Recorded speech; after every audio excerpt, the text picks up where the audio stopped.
hey, guess what? I'm gonna work on the big bud today, but I wanna show you something really, really cool and I'm excited about. This right here is the rotary phase converter that we got for the lathe. It's a 15 horse. It was used, but very, very, very, very little use. And we got it for a smoking good deal. So at some point, we're gonna have to wire that in for this thing right here. And then we get to try our lathe and see how it works. And hopefully we didn't buy a lemon. And hopefully it works just fine, which it should. And I would imagine it'd be pretty easy to figure out and diagnose and so forth. If not, I know a good electrician that I can call. Say, buddy old pal, we got ourselves in a dilemma. Can you come over and help us? You know, those kind of things. All right. So we basically pulled the cover off and let this thing drain over the weekend because we wanted to spend some time with the family. So we're gonna get back at it. So basically what we gotta do here, we gotta pull off these bolts that hold the planetary housing on the, I guess you could say, the drum. Anyways, we gotta separate this away. Once this is separated away, then there's gonna be a locking nut, a tab, and then another locking nut that we gotta remove. And once that's removed, we can take the cherry picker, pick this all up and slide it off. And then we can clean up the brake pads, check the brake pads, see how they look at the drum, get an idea, all of that good stuff. And we have a new seal that we can put on it too. Check the bearings, make sure the bearings look good. So yeah, that is the gist of what we gotta do. So I gotta find something that slides over this. This is a 12-sided socket. And if I remember correctly, I remember having a hard time finding a 12-sided socket. We're still in the middle of doing stuff in the shop. Yeah, I think it was like 1 1/8 inch. I see a 12-sided, there, come on, there we go. There's 1 1/8 inch right here. So let's do 1 1/8 inch. There's one. Let's do 1 1/16. 1 3/16. I know, you guys are probably like, why don't you just go to metric? Be a lot simpler. Yeah, I guess it would be, but why change? Because everything works so far. What do we got here? Absolutely not. Well, what do we got here? Definitely not. And what do we got here? Nope, not even close, way smaller. So it's got to be like a 15/16 or 1 inch. Just guessing. Which I don't know if we have a 3/4 drive 15/16 or 1 inch that's 12-sided. We might. And once again, I got to fold this. Oh, we do. We have, there's a 15/16 and here's 1 inch. 7/8. I don't see a 7/8 12-sided. So anyways. You're not gonna believe it. Oh. No skid steer puddle. Wait, we gotta go inspect.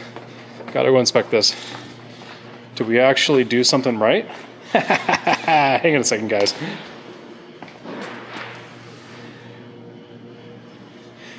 We are not a sad panda today. That's awesome.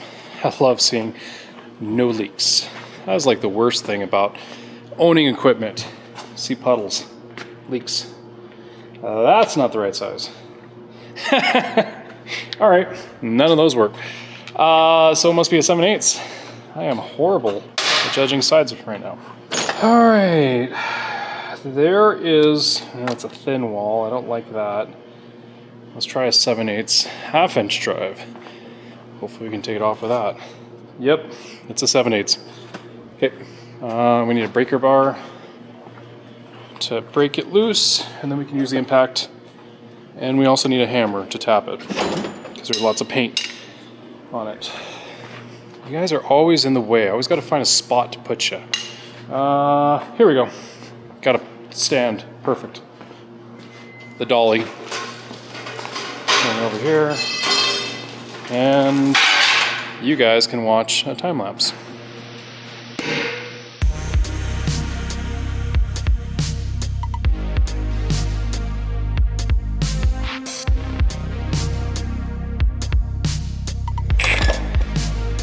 Big dog, custom socket.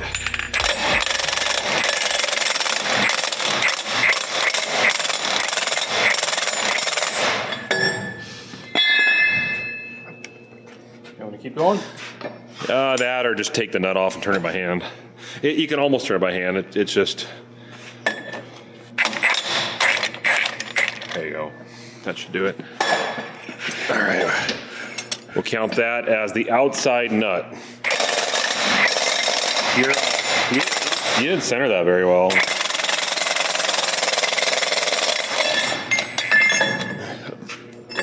Did you see which way that went? That probably doesn't matter. Can I see the tab mark on here? Holding it. I think it was like that, but now, oh, it's the whole drum comes off with it. Yes, I see what you're saying. All right, let's hook the air up. There's the tank right there. So we're pressurizing that tank up. I'll check in the cab, but I'm pretty sure the brakes are released, but it might have set again with the air being off. There we go. Yep, they had released. You just want to drop it in that? Yeah, because we got to clean this all up anyways. Fell on it.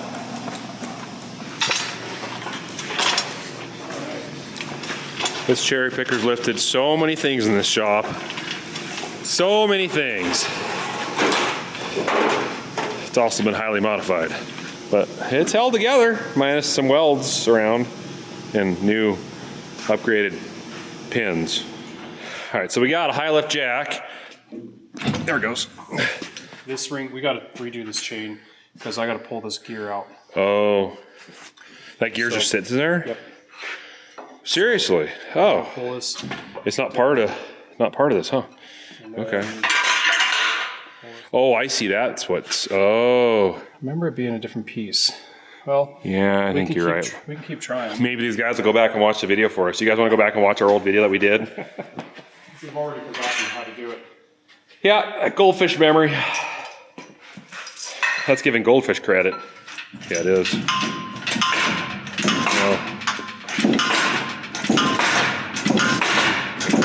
Are you moving it? I don't think so, but is that? I guess it can't fall out because that chain's holding it. This isn't. We need to extend. I think we need to let this down. Extend these out. Well, no. Here, let's just shove this in. We don't need to have this out that far. I'll loosen it up a little bit here. There we go. That's much better. That way we're not tipping over here. Do you want to shove these legs out too? No, I don't think we need to now. It's the weight's okay. I don't want to go much tighter than that. I mean, I can put the high lift jack back. It looks like it went back in a little bit. It did. It slid back in a little bit. Nope. No, it's good. Starting to see the pads. Oh, there we go. It's hanging on the brake shoes still. Just barely. There we go. There we go. Yep, it's good. We're free. Yep, it's good. Destroy somebody's toes. Yeah, it was oily around that for sure. So there's the old seal. And here's where it was running on. You can feel a slight groove there. Is this a sleeve right here? Yeah, they have a worse sleeve. And then the new Have they always had those from the factory, or is that added, no, I wonder? It's a different one that I couldn't get for the back, but you slide the wear ring. Okay. Actually, that's not as oily as it. Looked, huh? Yeah, these pads are really bad. Look how much dirt's in there. Farming. Well, it's been seeping back there. Yeah, it is leaking. It was a matter of time. But as far as like... A lot of pad left for how much those things have gotten scorched. I'm sure they're... How's the brake drum look? Is it all cracked and... Not too bad. It actually doesn't look too bad. I don't see the heat fractures everywhere. Well, even if this plug did leak, I don't know, it would have to go past the seal here. It would go down around the back side of this. I don't think that, even with that drain plug leaking, it could still, the fill plug, I don't think you could still get oil inside there like that. Yeah, it's that oil there, that can't come from anywhere else other than this seal. I think it was just starting to really go. See all that? That ain't good.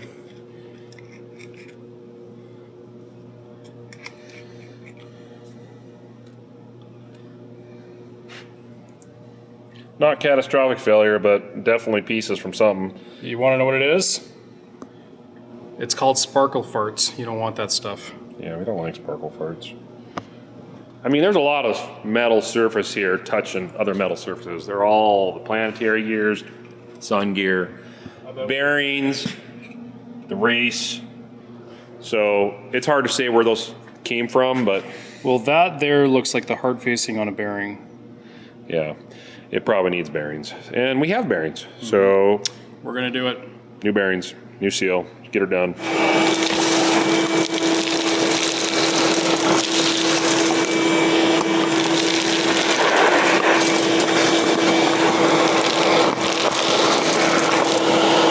All right, we got some answers to the mystery as to why was the seal going out. First thing is, got the Here you go. inner bearing out, and the race, or Reese's, which is tasty, is pretty pitted and beat up. There's chunks right there missing. I can get my fingernail on that. And you can see it right here. Look at Pretty nasty. all the hard facing chrome is beat off. Yep. Or I don't know if, is that chrome or is that, it can't be chrome. Yeah, hard face. The seal actually probably would have been fine for a while, but once you get a little wear in that bearing, then it starts moving a little bit on the seal and it wears the seal out. So it needs new bearings. And at $4,000 a pop, that's all the bearings and the seal. So yeah, it's not a cheap deal, but again, you got to think about it. This tractor's got 15,000 plus hours on it and it was built in '79. So if you do this every, I don't know, it should make it 10,000 hours on bearings. There's a new one. $4,000 in the grand scheme of agriculture is not that bad. It's sad to think like that, but that's just how it is. And this doesn't include any labor either. This is all 100% in-house, so factor labor in that too. Yeah, $8,000 job probably. Okay, cool, good. I'm gonna take off, let him finish everything. I got stuff to do. People see. Hey. I know what you gotta do, Nick. Yeah. You gotta clean the shop, dude. Clean the shop!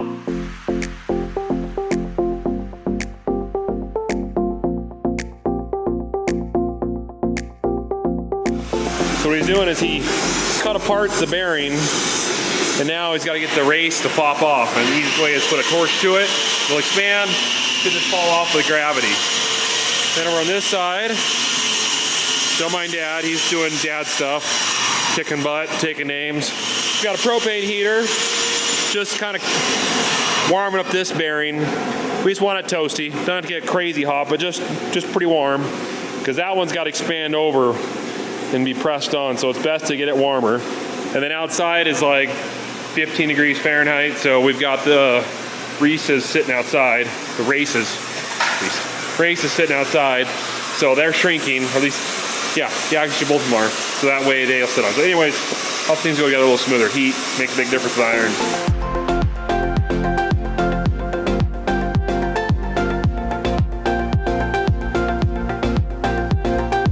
This one's been a bugger, so he had to slice it with a torch.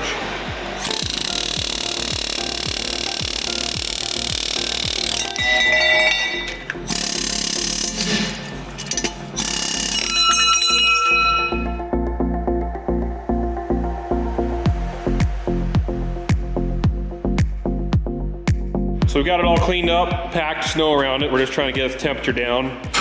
And the bearing is sitting there on the burner, getting nice and toasty. So we'll be ready here in a second. We'll drop it on it.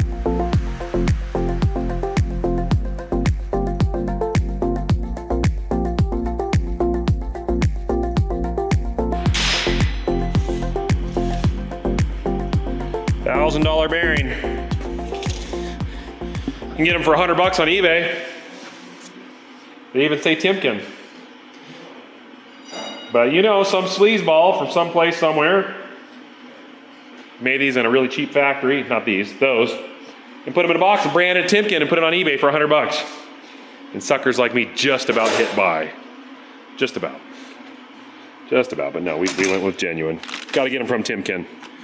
There's still, a lot of these still say made in India, but I'm sure it's just a factory right across the street that does the knockoffs.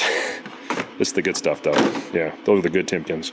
All right, now we've got the one race in on the inside of the brakes facing the tractor, and there's the bearing. So, and now what we got to do is we got to put the seal on. So what I like to do, and I don't know if this is what other people like to do too, but I'll take the original seal that I took out, the old one, and I'll use that one to beat against this one. So if you look, I just got to go in a little bit, and I don't want to damage that. So yeah, if I beat on the old one, I should be okay. Keyword, should be. And I've done it before a couple times, and then you look at the seal and it still looks pretty decent, so I haven't had a problem so far. I'll just keep going with that. But this one is greasy.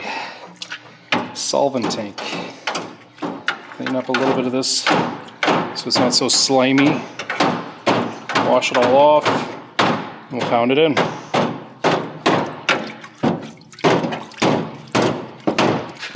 Soap and water for my hands.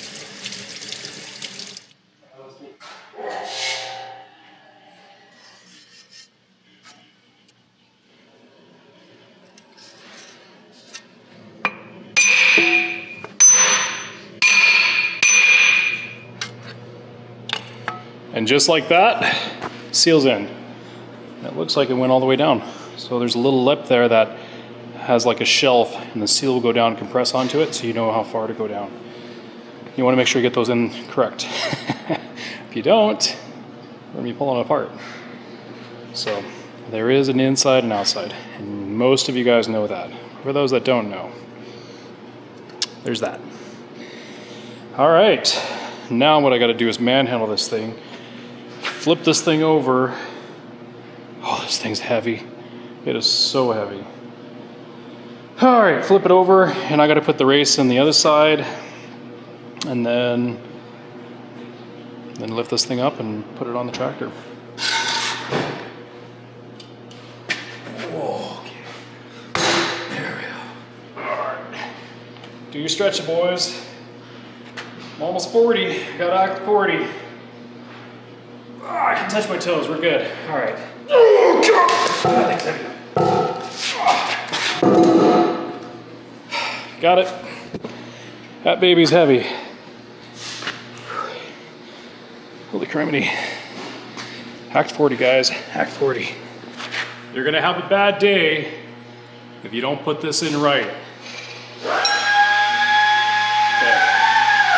I'll have a good day. Going to do the same thing. I'm going to use the old one to beat on. Clean it up, beat on.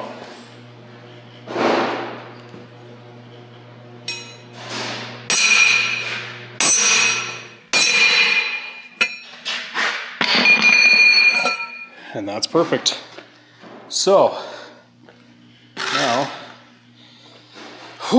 I gotta flip it one more time on its side. And then once it's flipped on its side, use a cherry picker to lift this thing up.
Let's go into the office for a second. I'm going to show you guys something that we have. I was doing some organizing in here and manuals and decided to make our Big Bud cabinet, our Big Bud manual and whatnot. And I found this nice little paper here that I wish we would have known we had when we did, where's it at? I guess that is original.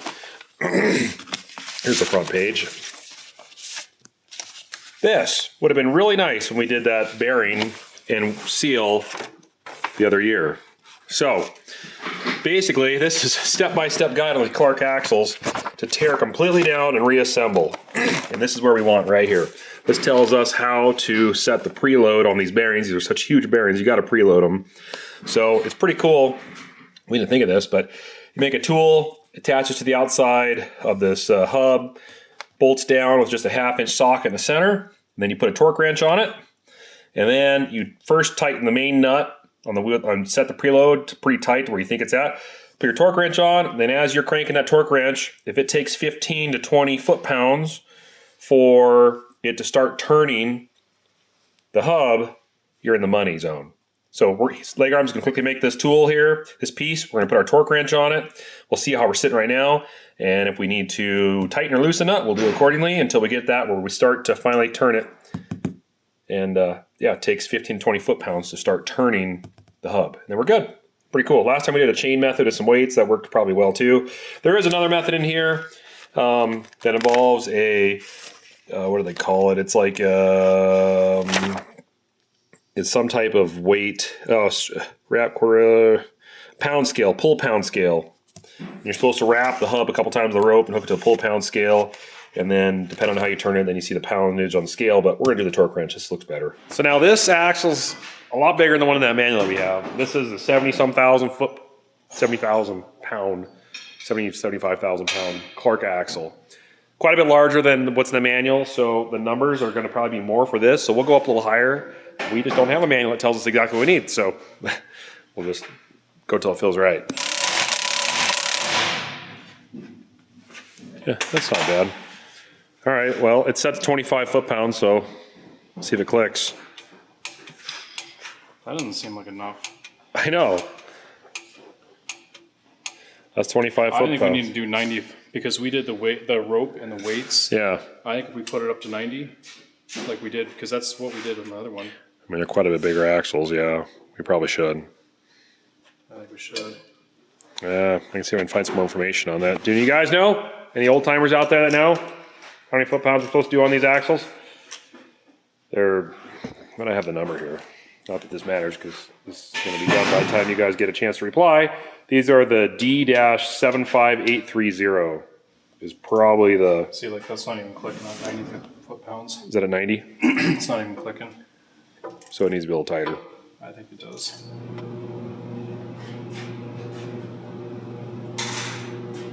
I mean, how tight we're doing this? This is just a... We're going to set it tighter because it's not very tight. Okay, let's try that. So what's this set at? 100? About 90. See, like that doesn't even feel like it's that bad. Well, we're getting that nut pretty tight, so... I mean, that's... You should find out what it is. Like set it back to like 50 or something. We gotta turn it quite a bit. Oh, there we go. Had it there. Okay. 55 pounds. Well, that's double what those are smaller axles, which are about 30 to 50,000 pound axles, say. So I think we're in the ballpark. The one thing I thought of last minute, while just trying to find more information on the preload, is kind of need to pack these bearings with some grease or oil before we put it together and start the preload process. Didn't do that, but we didn't 100% finish it either. So I'm disassembling it, and we're gonna coat these bearings in a bunch of heavy oil or grease, pump a bunch of grease in it either way, and get them well lubed up, and then do the preload again, because you kind of got to do that. That's important. We didn't do it on that last axle back there. It's been okay so far, but it is a common practice. So yeah, get this apart. At least I don't have to take this off. It can stay on, but gotta get this inner piece out with the one bearing, and then I can get access to the back bearing and get some lube in that before we put it back together again and try this. So good thing you guys told me about that and caught us. Thanks. This back one's a little tougher because we already got it in here, but I'll just put a bunch of oil in it.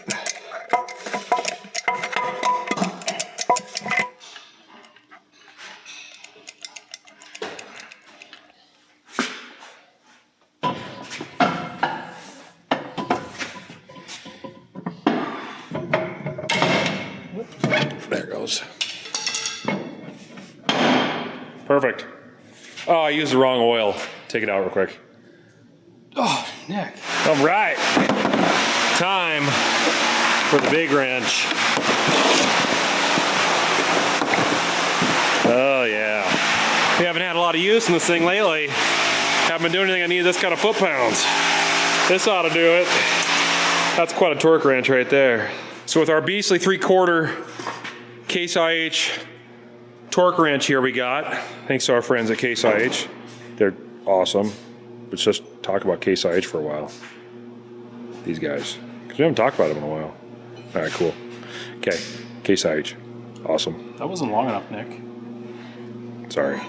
All right, we'll look one more time. There it is. It is a nice torque wrench. By the way, anyways, with that said, we have it set at 200 foot-pounds. This was another thing I read online about the heavy axles is take the nut right up to 200 foot-pounds and then back it off, set it at 50 foot-pounds, and then lightly turn it off a little bit. But we got to set well above 200 foot-pounds right now. I can pull on this, and so that nut's tight. But this still feels like it's spinning pretty freely, which is a little different than the back axle. Granted, we do have oil in those bearings. There's probably about 50 pounds, like right now. If you were to hang 50 pounds on that? Just like right here. Because last time we hung 90 pounds, the rope around it, hung 90 pounds off the side, and we tightened it up until it stopped turning the hub and the wheel settled down, or the plate settled down. That's how we did the last one. This one we're trying to do a little more technical, but the problem is we don't have the exact specs. Yeah, wonderful. So he's just kind of feeling what it feels like. That's not 90 pounds, because like when you lift up a 90 No. pound, it's not even close. I'd say that's probably closer to 40, 50 pounds. I don't know, but we can't get that nut much tighter. I mean, that thing is tight. So we kind of ran into a problem. We torqued this thing way up there, and it still spins freely. And sure enough, took it apart and looked at it, and we're maxed out on threads, basically. We need a spacer, but we got to find something that we can use to space that nut out enough to get a little more force on there.